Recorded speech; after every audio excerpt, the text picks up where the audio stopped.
വീണ്ടും വാർത്തയിലേക്ക് വരുമ്പോൾ പാലക്കാട് മണപ്പള്ളി ഭഗവതി ക്ഷേത്രത്തിൽ വിജയദശമി ദിനത്തിൽ നൂറുകണക്കിന് കുട്ടികളെ എഴുത്തിനിരുത്തി. പുസ്തക പൂജയും പുസ്തക വായനയും നടന്നു. 400ഓളം പുസ്തകങ്ങളാണ് കുട്ടികൾ പൂജയ്ക്കായി വെച്ചിരുന്നത്. ഗവൺമെന്റ് വിക്ടോറിയ കോളേജ് മുൻ principal professor P Murali, polytechnic college retired principal Sima Sanjay, Sivanandashramam Sasikumaran Pillai തുടങ്ങിയവർ എഴുത്തിനിരുത്തലിന് കാർമ്മികത്വം വഹിച്ചു.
അവിടെ ഓഫീസിൽ അവിടെ നമ്മാറ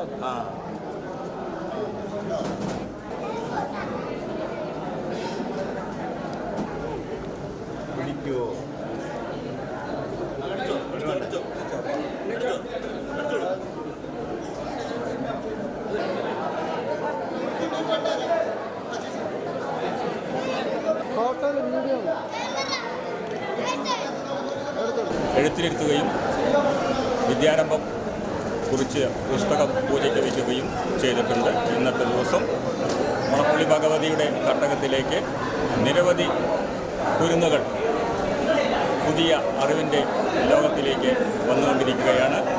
ഇന്ന് ഇവിടെ എത്തിച്ചേർന്ന എല്ലാ കുരുന്നുകൾക്കും മാതാപിതാക്കൾക്കും മണപ്പള്ളി ഭഗവതി ദേവസ്വത്തിൻ്റെ പ്രത്യേകം നന്ദി അറിയിച്ചുകൊള്ളുന്നു. പുസ്തകങ്ങളും വെച്ചിട്ടുണ്ട്.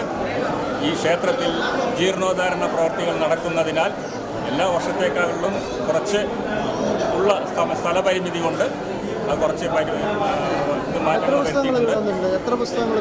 427 പുസ്തകങ്ങളാണ് ഇവിടെ നിന്ന് പൂജയ്ക്ക് വെച്ചിരിക്കുന്നത്. ക്ഷേത്രം തന്ത്രിയുടെയും ക്ഷേത്ര മേൽശാന്തിയുടെയും സാന്നിധ്യത്തിൽ പൂജകളെല്ലാം നടന്ന് രാവിലെ എത്ര മണിക്ക് തുടങ്ങി? രാവിലെ എഴുത്തിനിരുത്തലും പൂജവെപ്പും കാലത്ത് 7:40 ആരംഭിച്ചു. 7:40 മുതൽ 8 മണിക്ക് പൂജ എടുത്തു. അതിനുശേഷം ആചാര്യന്മാർ കുട്ടികളെ കുരുന്നുകളെ എഴുത്തിനിരുത്താൻ. UTV news Palakkad.